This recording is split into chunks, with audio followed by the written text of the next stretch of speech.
आईच्या नावाला काळिंबा फासणारे या सिरियली आई म्हणजे जगातलं सर्वात पवित्र नातं। आई विना तिन्ही लोक भिकारी अशी एक म्हण आहे। त्यामुळे आई सर्वात महत्त्वाचं असं एक नातं आहे। आई विना काहीच नाही। देव धर्म या सर्वांच्या पहिले जे काय असेल तर ते आईचं नातं असतं। परंतु या आईच्या नात्यालाच काळिंबा फासण्याचं काम मनोरंजनाच्या नावाखाली सध्या टीव्ही चॅनलवर चालू आहे।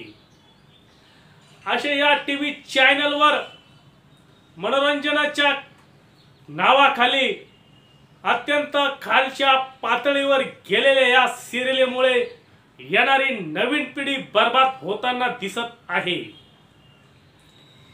या सिरियलमुळे अनेकांचे जीवन बर्बाद तर झालेच, परंतु आपल्या देशाच्या संस्कृतीला सुद्धा छेद देण्याचे कामकाज या सिरियलच्या माध्यमातून चालू आहे। अशा सिरियलवर बंदी आणणे गरजेचे आहे।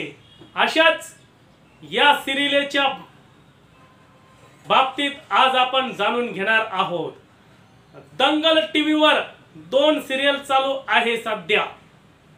नाथ कृष्ण और गौरी की कहानी, त्यानंतर तोयसे नैना मिलाई के, या 2 धारावाहिक मध्ये कृष्णा आणि कृष्णाची बहीण असते। कृष्णाच्या नवऱ्याबरोबर तिची बहीण प्रेम संबंध स्थापन करून त्याच्याबरोबर लग्न करते। यासाठी ती कृष्णाचा जो मुलगा असतो त्या मुलाला ती चोरते, त्या मुलाला ती ताब्यात घेते आणि सांगते हा माझाच मुलगा आहे।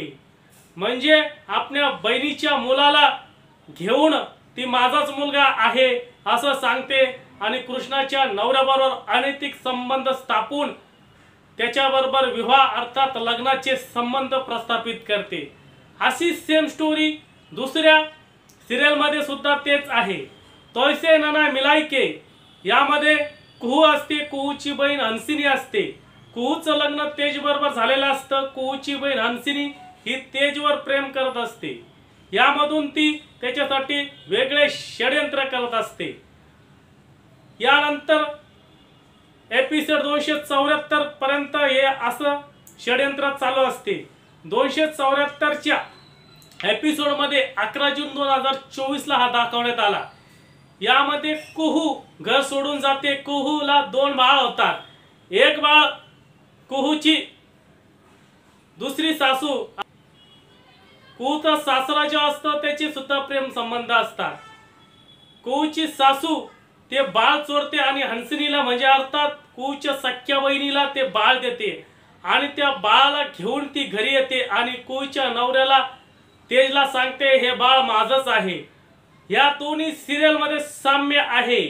मोठ्या बहिणीचे बाळ आपल्याकडे चोरून अथवा षड्यंत्र करून कुठल्याही माध्यमातून ते आपल्याकडे आणायचे आणि त्यांच्याच नवऱ्यांना सांगायचे हे बाळ तुमचंच आहे, तुमच्यापासून मला झालं। बघा, सख्या बहिणीचा संसार उद्ध्वस्त करून सख्या बहिणीचं बाळ स्वतःकडे ठेवून स्वतःचं अपत्य सांगून त्यांच्याच नवऱ्याला मिळवायचं, त्यांच्या संग प्रेम संबंध लग्नाचे संबंध स्थापन करायचे आणि यासाठी वाटेल ते षड्यंत्र केले जातात। कुठल्या स्तरावर नेऊन ठेवला आईचं नातं। आईपासून बाळाला वेगळं करून त्या बाळाला आपली आई म्हणून यासाठी प्रेम संबंध स्थापन करायचे आणि एखाद्या विवाहित पुरुषाच्या बरोबर लग्नाचे संबंध स्थापन करायचे। इतक्या खालच्या पातळीवर जाऊन या टीव्ही चॅनल मध्ये दाखविले जात आहे। असे दृश्य दाखवून भारतीय संस्कृतीवर हल्ला होत आहे। त्यामुळे अशा सिरियलवर लवकरच बंदी येणे गरजेचे आहे। आजच्या चर्चा सत्रात इतकेच। धन्यवाद।